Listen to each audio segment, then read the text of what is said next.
Joining me here today, it's the one, the only, of course, talking to the bulldozer himself, Tanner Boser, set to fight Alexander Romanov coming up April 23rd. What's going on, sir? How are you? Hey man, I'm doing good. How about you? I'm doing good, man. Thanks for asking. I assume for you being in Canada, is it just cold all the time, or do you guys have a point where, it starts getting a little warmer? No, we have nice summers. It's starting to get warmer now.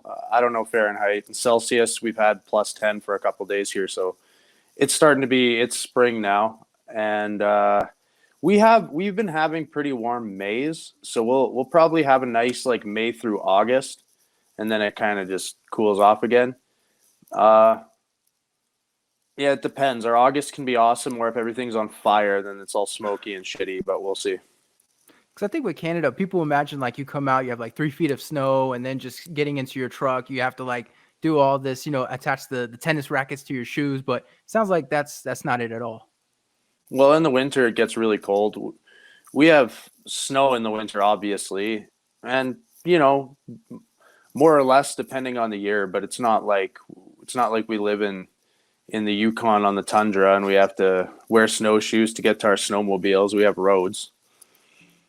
Fair enough. Let's talk about this fight a little bit. You're fighting Alexander Romanov. It wasn't supposed to be like that, but you get the opponent switcheroo and stuff. What was your reaction when they came to you and said, this is the guy you'd be fighting now? Then fine, that's the guy I'm fighting now. That's it. That's the entire discussion. Okay, that's who it is now. Fine. Did you have any particular thoughts on him? Like, was he someone that you were familiar with? A lot of people are hyped because he has the undefeated record. Does that mean anything to you? Yeah, I mean, I've seen his fights. He's really good. That's all there is to it. That was my entire thoughts on him. Like, yeah, that guy's good. Good grappler, good ground and pound. Whatever. Yeah, he's undefeated, but I mean, everybody is until they lose. Fair enough. How does that affect your preparation? Has that changed your training camp at all? Some people are very specific, others kind of general. Did it change your training camp? Yes. So actually, I brought in. Sorry, my earphones fall out because my ears are messed up. I brought in. Well, he should get here tomorrow. A friend of mine, Saeed Mustafa Salahizadeh, who's from Iran. He's an Olympic wrestler, and he's trained with me before the Latifi fight. He trains at TriStar in Montreal, and he'll be here to help me for the next couple weeks and be sure I have a powerful elite wrestling sparring partner. It sounds like, I mean, you have a lot of lovely coaches and all your Instagram comments. I mean, it must be super convenient for you, but everybody seemed to be saying, we hope you have your wrestling shoes and stuff like that. I mean, what do you think? Because we know you love when those Instagram coaches come and, give you their super helpful advice. Oh, they're right. Like, oh, I hope you have your wrestling shoes, or I hope you're ready. Yeah, of course. I'm gonna get taken down, dude. I'll tell you that for free. Everyone's been taken down by that guy. I'll get up. I'll fucking get up and I'll survive, and I'll take it to him, man. Like, you can't. It's like saying, like, all of a sudden now I'm gonna start training wrestling, dude. I train wrestling. I train jujitsu. My specialty clearly is kickboxing. It's not really a secret. It's what I'm best at. But I train everything, and to think that I don't would be ridiculous. Absolutely. With you saying, you're going to get taken down and stuff like that, it seems like when you fight an opponent like that, a lot of it is mental. Like a lot of people, they're not okay being on their back, or we see some people, they panic trying to get up. I mean, how much mental preparation do you take for a fight like this? I don't know about mental preparation. Like, I'm not somebody who's going to sit there and I don't know, meditate, or I don't know, mental preparation. You're thinking about the fight and you're ready to fight that guy. I don't know if that's mental preparation. Then I guess I'm mentally prepared. But yeah, as opposed to, like, I'm not happy to be on my back. I have zero submissions from my back, like in fights. But if you only plan for a best case scenario of a fight, then when it doesn't go that way, you're going to be in trouble. It's better to plan for a bad day and be able to fight through that than to plan for a good day, because then if it ain't a good day, you're gonna break. But if you plan for the hardest fight and just shit goes your way right off the bat, fantastic. All right, getting away from the fight stuff a little bit, because you posted something on your Instagram that horrified me, and I'm sure horrified many people. You posted this thing called the Slonker, which has to be pound for pound the most disgusting protein shake I've ever seen. For those that don't know, you put 6 raw eggs And then to make it worse, you added banana protein on top of it. Why make a protein shake so especially disgusting? I did it just to be funny. Uh, I saw somebody do it. Who did I? I Bryce saw. Mitchell, I think. What'd you say? Bryce Mitchell. Yeah, Bryce Mitchell. Yeah, I saw him do it. So I was like, that's hilarious, and yeah, I'm gonna try it. It's disgusting. The taste honestly is not so bad. It's the fact that I put too much protein. I put 2 scoops of protein in those 6 eggs, so it didn't really dissolve. So that's why it was hard to swallow, and it does create a paste like cement. But I feel like you made it so much worse with the banana because banana's not that good to begin with. Adding it to the eggs, I mean, did you want to make it especially disgusting? I like banana protein powder, but that was all I had here. I guess vanilla might be better, but anything besides that, when you're getting into chocolate and stuff, that's going to be way worse, right? Fair enough, yeah. But it just because I've had people in the past tell me like they ordered like when I was in France, I had a guy order three kilos of banana protein. He's like, "There's no way it's disgusting. I like bananas." And 2 days later, he had to throw it out because it was disgusting. So that's why I see you put banana, and I think there's no way that can add anything to it that's good. The banana diesel brand New Zealand whey protein is my favorite flavor of theirs. Well, fair enough. There we go. You didn't give us the reaction when you got finished with the protein shakes. You did. I don't think swallow's the right word. You did slog that thing down, whatever it is. What was your immediate thought? Did you regret it as soon as you finished? When I started it, I didn't know if I was going to be able to actually finish it because I was like swallowing just chunks of protein powder that were bursting into just dust as I'm trying to swallow it in my throat. But I drink raw eggs every single day, so that aspect of it, when you mix them and they're all slimy and mixed together, I find it grosser than swallowing them whole. So it wasn't enjoyable, but it wasn't that bad. It was just not sure if I was going to be able to swallow like I said, wet cement textured shake. So, are you not worried about salmonella or anything like that with the eggs? Like, I know some people they say like some eggs are washed or something. You're not worried about catching anything? That's a myth. Fair, fair enough. Listen, It's man. a myth. If you get salmonella from eating raw eggs, your bloodline's weak. You weren't supposed to make it anyway. I never heard that before, but I guess that's fair. Like, if you're gonna be a man about it and you're gonna drink a protein shake like that, you should not be getting salmonella. I think that would be the fair, the fair result of something like that.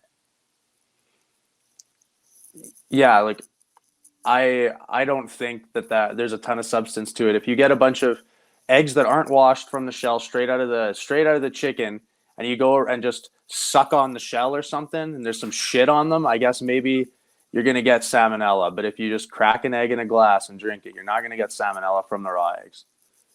All right, fair enough. You posted something. You posted a poem, I believe, about the heavyweight division. One of the things you touched on was, John Jones, even I believe it was 2038, still has not fought in the heavyweight division. That's the big thing everyone's talking about. Will it happen as a heavyweight? Do you think he's finally going to make his debut? Dude, I don't know. I mean, he hasn't yet. I don't care, and I'll tell you what, he definitely doesn't care what I think. So we'll see him where we won't. None of my fucking business. To be fair, though, as a heavyweight, wouldn't that be a little bit of your business? Like maybe perhaps that'd be somebody you fought down the line. Like, is there no thoughts of something like that? I mean, yeah, if I did really good and I was high enough ranked that it was possible, then I suppose. But until he makes his debut, he's irrelevant. You can talk about him being in the division, but I mean, he's been saying it for years. At the moment, he doesn't count. He's not in there. All right, let's get back to this fight with Alexander Romanov. With him being undefeated, he has a lot of hype. He's this big, scary wrestler and stuff. What does this do for your career? You go out there, get the impressive finish. I mean, where does that kind of put you in the division? Well, if I go in there and get the impressive finish, I think it probably it might nick me into number 15. It might not. I might have to fight somebody in the top 15. Not thinking about it. Don't care. I just want to win so I get paid twice as much money as if I lose, man. Fair enough. That's something people talk about, though, where I'm seeing it all the time. Like, not every fighter's thinking about the win bonus. Some people are thinking about performance bonus. From your point of view, it sounds like you are at some point kind of thinking about that. You can't think about performance bonus because it's not a guaranteed thing. Even if you have the best finish of the night, you're not guaranteed to get it.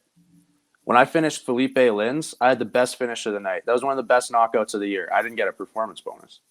But they gave me a performance bonus when I finished Pessoa, and that was pretty mediocre finish. Nothing special there. It's the TKO. So yeah, you never know. If you're counting on a performance bonus, you're an idiot. Unless I guess you're Justin Gagey, you get it automatically and you deserve it every single time you get it too. But a win bonus is something you can control. Obviously, like, to an extent. Get that win, and the difference between a win and a loss is huge. With that being said, are you in favor of open scoring? Because I know at one point you were saying you were fine if your fights go the distance. Sounds like you changed your tune. What do you make of open scoring? Is that something you're in favor of? Again, people talk about it. They're never going to do it. The UFC would never do it. It takes away the little bit of suspense factor in a close fight. It's good for the fans, I think, to have it the way it is. Open scoring would probably help the fighters, and maybe you'd get a crazy round 3 if somebody knew he was down a couple rounds for sure. But it's not something I think about regularly. I'm not here trying to reform the sport or change the rules. I'm just here to try and do my job. All right, so to switch things up a little bit, I saw something on Twitter. A fan put out a fantasy fight they were hoping for, and when I saw it, I knew you would lose your damn mind. So I thought I will be the guy to present this to Tanner and get the live reaction. Somebody wants to see you versus Chris Daukaus, where both of you are making your debut at 205. What's the first thing that pops into your mind when you hear a suggestion like that?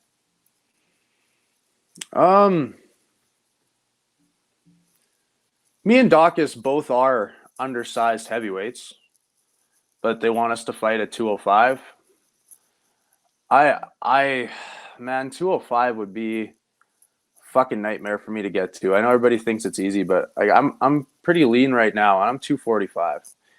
I got to lose 40 pounds. I know it's doable, but to what end? What is the point if I just lose a bunch of muscle to get to 205, where now I'm not big at 205 either? People don't understand. I'm not going to go from being like kind of a small heavyweight to go and be a huge 205er. I'm still 6'2".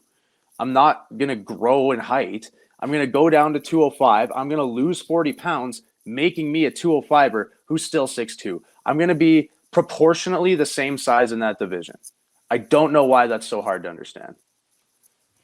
It's a great point, because people were saying Chris Daukaus should move to 205 because he didn't have the frame and everything. But your point is that you're still not going to have that frame. You move down to 205. Like, I've heard people say 205 is just heavyweights cutting weight.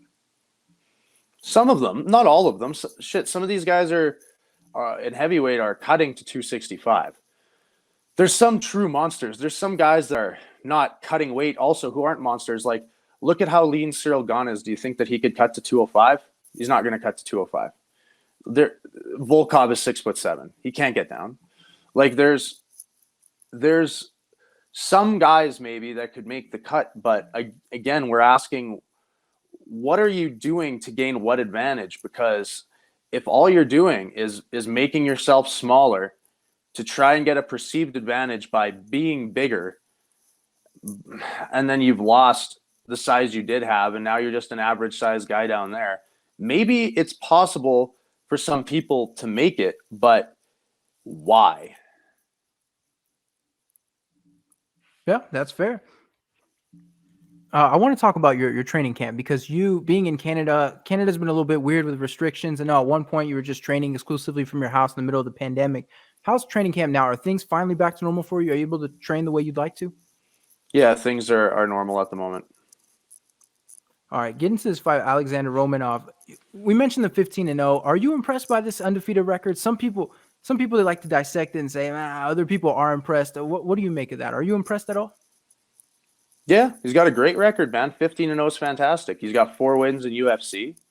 He's got some good wins too, Rogerio de Lima. The Juan Espino fight was a little sketchy, but that's a big win.